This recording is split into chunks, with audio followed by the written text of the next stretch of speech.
YSRCP party అధికారంలో ఉన్నప్పుడు జగన్మోహన్ రెడ్డి అండ చూసుకొని బోరగడ్డ అనిల్ ఎంత దారుణంగా మాట్లాడాడో మనందరం చూసాం.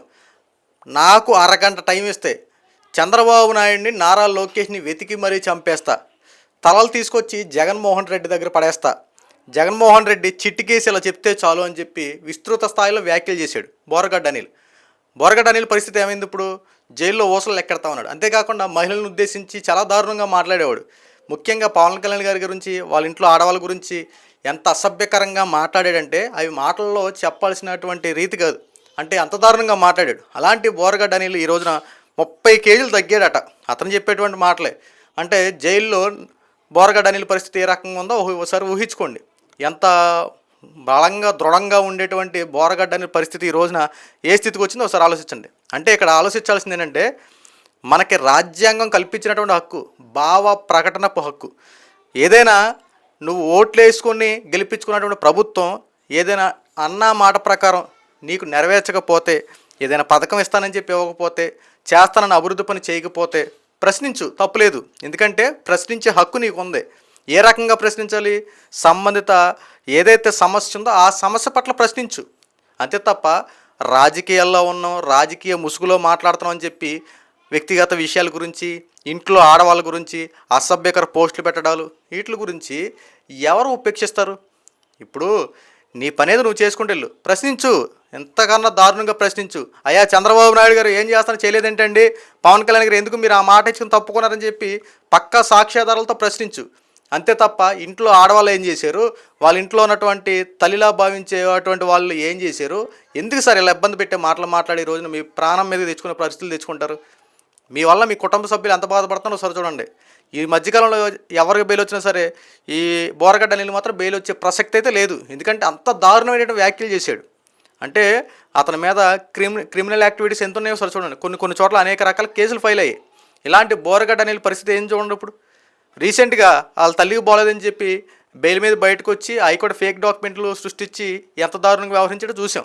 అలాంటిది ఈరోజు బోరగడ్డ అనిల్ జైల్లో బయటకు వస్తున్న టైంలో ఒక ప్రెస్ సంబంధించిన ఆయన అడిగినటువంటి ప్రశ్నకి అతను చెప్పినటువంటి సమాధానం 30 కేళ్ళు తగ్గా, ఇంకా సార్ నన్ను క్షమించండి చంద్రబాబు నాయుడు గారు, నేను మారిపోతానన్నట్టు మాట్లాడినటువంటి వ్యాఖ్యలు ఈరోజు మనకు కనబడతా ఉన్నాయి.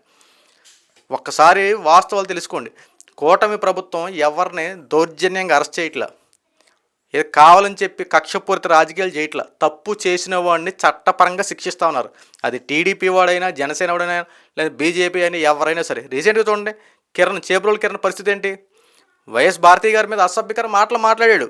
అది చాలా దారుణమైన విషయాలు. సో దాన్ని ఖచ్చితంగా ఖండించింది పార్టీ. ఖచ్చితంగా అతని మీద యాక్షన్ తీసుకుంది, జైలుకి వెళ్ళి పంపించింది, మొత్తం ఎఫ్ఐఆర్ ఫైల్ చేసి మొత్తం దాని మీద ఎంక్వైరీ చేసింది, జైలు శిక్ష అనిపిస్తూ ఉన్నాడు. మరి వాళ్ళు ఎంతకన్నా దారుణంగా మాట్లాడిన వాళ్ళ పరిస్థితి ఏంటి? మరి గతంలో జగన్మోహన్ రెడ్డి ఇలాగే దారుణంగా మాట్లాడి అసభ్యకర పోస్టులు పెట్టిన వాళ్ళ మీద ఇలాంటి కఠిన చర్యలు తీసుకుంటాం అయితే ఈరోజు అంత పరిస్థితులు వచ్చాయి కాదు కదా. ఈరోజు వైఎస్ఆర్సీపీ పార్టీ వాళ్ళు అరెస్ట్ అయ్యేపాటికి చంద్రబాబు నాయుడు గారు కావాలని చెప్పి అరెస్ట్ చేస్తానని చెప్పి మాట్లాడుతున్నటువంటి ప్రతి ఒక్కరూ కాస్త వాస్తవాలు తెలుసుకోండి. ఇక్కడ కక్షపూరిత రాజకీయాలు కాదు, తప్పు చేసిన వాడిని మాత్రం శిక్షిస్తూ ఉన్నారు.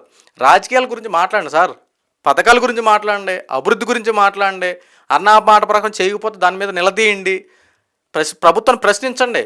ప్రభుత్వంతో మనకు ఏం పనులు కావాలో ఆ పనులు చేయించుకుందాం. మనకు చేస్తానంటే వాగ్దానాలు చేయకుండా పక్కదారి పెడితే ప్రతి ఒక్కరూ నిలదీద్దాం అన్నారు కదా చంద్రబాబు నాయుడు గారు, పవన్ కళ్యాణ్ గారు. మన ఎలక్షన్లో గెలిచినప్పుడు ఏం చెప్పారు?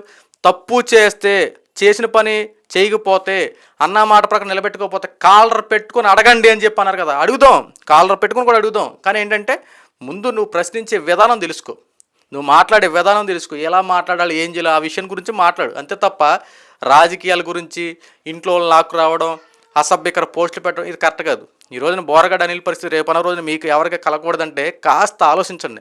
సోషల్ మీడియా ఉంది, మీ భావన అంతా తెలియపరచండి, మాట్లాడండి. ఎంతకన్నా నాకన్నా బాగా మాట్లాడు అనేక మంది ఉన్నారు. ఇలాగ వాస్తవాల గురించి మాట్లాడండి, సబ్జెక్ట్ గురించి మాట్లాడండి, ఏదైనా ఉంటే పలానా కంపెనీ గురించి మాట్లాడండి.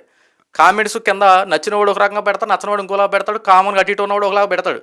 ఆ కామెంట్లు చూసి జడిసిపోయి నేను తప్పు మాట కాదు, నువ్వు నైపుణ్యత పెంచుకో, మాట్లాడే విషయాల గురించి మాట్లాడు. అంతే తప్ప దయచేసి వ్యక్తిగత విషయాల జోలికి వెళ్ళొద్దు. ఎవరి వ్యక్తిత్వ బాధన చేసే అర్హత నీకు లేదు. మనకి భావ ప్రకటనకు హక్కుని దాన్ని ఎలా ప్రకటించాలో ఆ ప్రకారం మాట్లాడు తప్ప వ్యక్తిగత విషయాల జోలికి వెళ్ళొద్దు. దయచేసి ఆడవాళ్ళ జోలికి అస్సలు పోవద్దు. మీ పని మీరు చూసుకోండి. సాధ్యమైతే నలుగురు సహాయం చేయండి, లేదా ప్రశాంతంగా కూర్చోండి. రాజకీయాల గురించి మాట్లాడితే నీకు నచ్చిన పార్టీని సపోర్ట్ చేసుకో, తప్పులేదు. కానీ యువతల పార్టీలో ఉన్నటువంటి ఆ తప్పులు కనుక చేస్తే వాటిని ఏలెత్తి చూపి నీ పార్టీని సపోర్ట్ చేసుకో. అంతే తప్ప వన్ సైడ్ రాజకీయాలు చేసుకుంటూ ఒకరిని విమర్శించి ఒకరిని హైలైట్ చేసి రాజకీయాలు చేయడం వల్ల రేపు పొద్దున్న ఎరుక్కుపోయేది నువ్వే. కాస్త వాస్తవాలు తెలుసుకొని వీడియోలు చేసుకో.